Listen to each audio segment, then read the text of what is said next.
俄军夏季攻势取得战果，恰索夫亚尔被占领，川普的关税执行顺利，韩、欧、日归心，印度成为被捏软柿子。莫迪有苦说不出，乌军队内逮捕一名空军上校，或许是 F-16 陨落的幕后黑手，真相究竟如何？我们接着往下看。俄军已经拿下今年夏季攻势的首个战果，乌军在顿涅茨克的最后几个堡垒危险了。7月31号和国防部发布声明，宣布俄军已正式控制恰索夫亚尔，隶属于南部集群的东方旅，正在恰索夫亚尔邻居识别并消灭残余的乌军部队。恰索夫亚尔位于巴赫穆特以西约10公里处，城镇面积不大，但位置很关键。恰索夫亚尔连接了顿涅茨克和第聂伯罗彼得罗夫斯克，其东郊有一条约30米宽的运河，公路与巴赫穆特、康斯坦丁诺夫卡和顿涅茨克相连，铁路可通往巴赫穆特和克拉马托尔斯克，是该地区关键的交通枢纽。2014年乌东冲突升级后，乌军指挥部就设在恰索夫亚尔，并修建防御工事。2022年俄乌冲突爆发后，恰索夫亚尔成为乌军在巴赫穆特作战的大后方。乌军在这里设置了维修装甲车的基地，并指望以恰索夫亚尔以跳板反攻巴赫穆特。另一方面，从整个战场，尤其是俄军的战略来说，恰索夫亚尔是俄军向克拉马托尔斯克、斯拉维扬斯克、康斯坦丁诺夫卡和德鲁日科夫卡等方向推进的重要节点。这几座城市是乌军在顿涅茨克最后几个堡垒据点，因此恰索夫亚尔也有顿巴斯钥匙之称。更重要的一点在于，恰索夫亚尔整个城镇位于一处高地上，乌军可以依托地势将俄军挡在巴赫穆特。但一旦恰索夫亚尔失守，俄军同样可以凭借制高点的优势对乌军上述据点构成火力威胁，所以乌军不会轻易放弃恰索夫亚尔，俄军也不会坐视恰索夫亚尔一直在乌克兰手中。恰索夫亚尔争夺战始于去年春季，事实上，与俄军围而不打的红军城相比，恰索夫亚尔之战更应该被称为第二个巴赫穆特，因为俄军几乎是以硬啃的方式与乌军争夺每一栋建筑、每一条街道，没有任何技巧或战术可言。而乌军也一度有11支无人机部队和大量北约雇佣兵驻扎在恰索夫亚尔，给俄军的地面战斗造成了极大麻烦。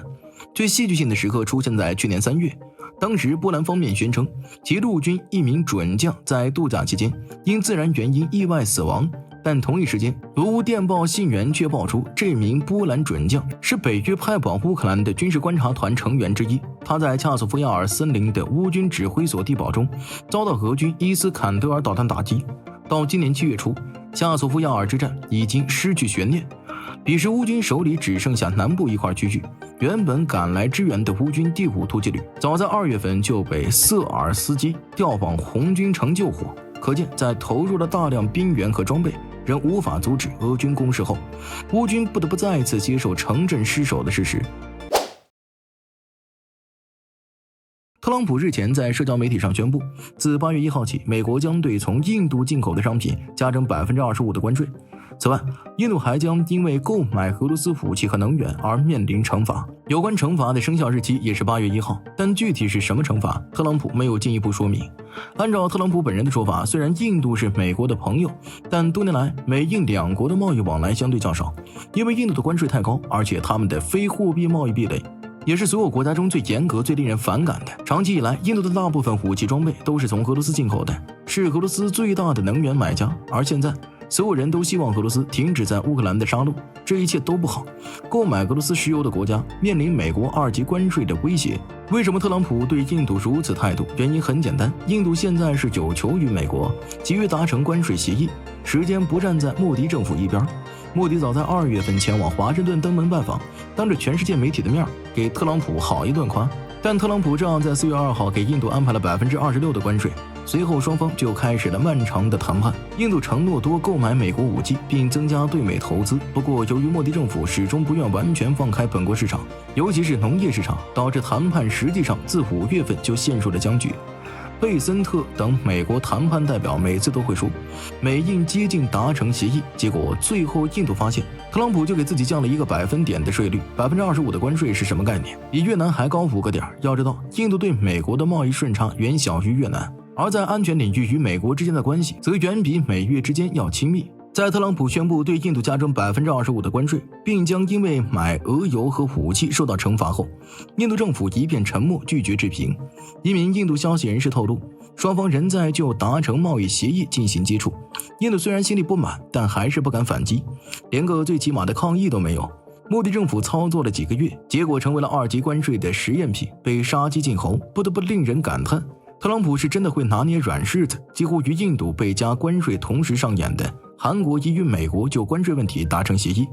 美国对韩国的最新关税税率为 15%， 韩国将向美国投资3500亿美元，并购买约1000亿美元的美国能源产品，以及向美国汽车和农产品开放市场。韩国在证实这一协议的同时，也否认了特朗普的部分说法，比如韩方没有同意向美国开放大米和牛肉市场。美国商务部长卢特尼克所说的韩国对美投资 90% 的利润归美国所有，只是他套用美日贸易协议的概念，韩国不承认这一说法等等。值得注意的是，当前社交媒体上有观点认为，随着韩国也向美国妥协，基于特朗普对日本、韩国和欧盟征收的关税税率均为 15%，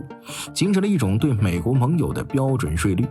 由于对美国商品实施零关税或低关税，似乎形成了美国优先准数区。但我们还注意到了另一个事实，即美日、美欧和美韩的关税协议存在诸多不确定性或模糊条款，比如日韩欧各自承诺的数千亿美元的巨额投资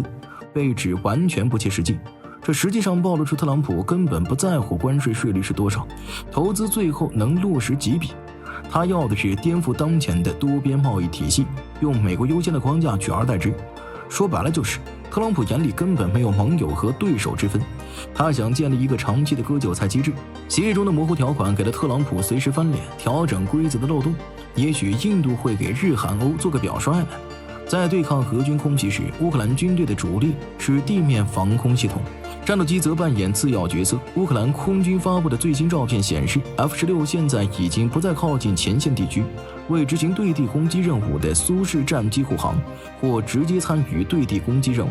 而是致力于防空拦截任务，为飞行员增加更多经验的同时，也尽量避免损失。公开报道显示，截至目前，乌克兰空军已经损失了4架 F-16。在照片中，乌克兰空军的这架 F-16携带了6枚响尾蛇和3个大容量副油箱，没有挂载 AM-120 主动中距弹、对地攻击弹药或电子吊舱，这表明其致力于防空拦截俄军发射的亚音速巡航导弹和自杀式无人机，而不是参与进攻性任务。甚至早在乌空军获得 F-16之前，当传出欧美有意向乌克兰提供 F-16时，俄军就开始准备击落这些极具象征意义的 F-16。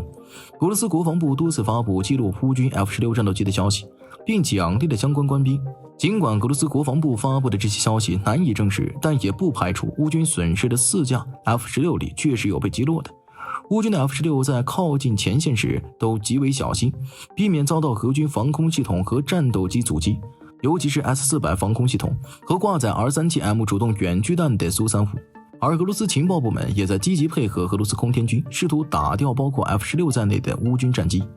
但外部如何防御也很难防得住家贼。乌克兰安全局发布的最新通报称，在乌军总司令希尔斯基的支持下，乌克兰安全局逮捕了一名乌克兰空军少校。这名少校是乌克兰空军某旅飞行教官，该旅负责拦截俄军巡航导弹和自杀式无人机，并为乌军地面部队提供空中支援。俄罗斯军事情报部门成功招募了这名乌克兰空军少校，后者向俄罗斯方面提供了大量情报，尤其是 F-16、幻影2000和苏24等战机的驻扎基地坐标、飞行时间表等，甚至提供了专业报告，为俄军空袭乌克兰空军基地绕过防空网的联合攻击战术建议，把自己学的那点专业知识都贡献给乌军的敌人了。除此之外，他还向俄罗斯情报部门出卖了战友的个人信息、飞机尾号、武器信息和作战飞行战术等，暂时还不清楚这名叛徒给乌克兰空军造成了多少损失，但根据乌克兰刑法第111条第2部分，他很可能会被判处终身监禁，并没收全部财产。乌克兰没有死刑。好了，新闻就说到这儿吧，我是大兵，我们下期节目再见。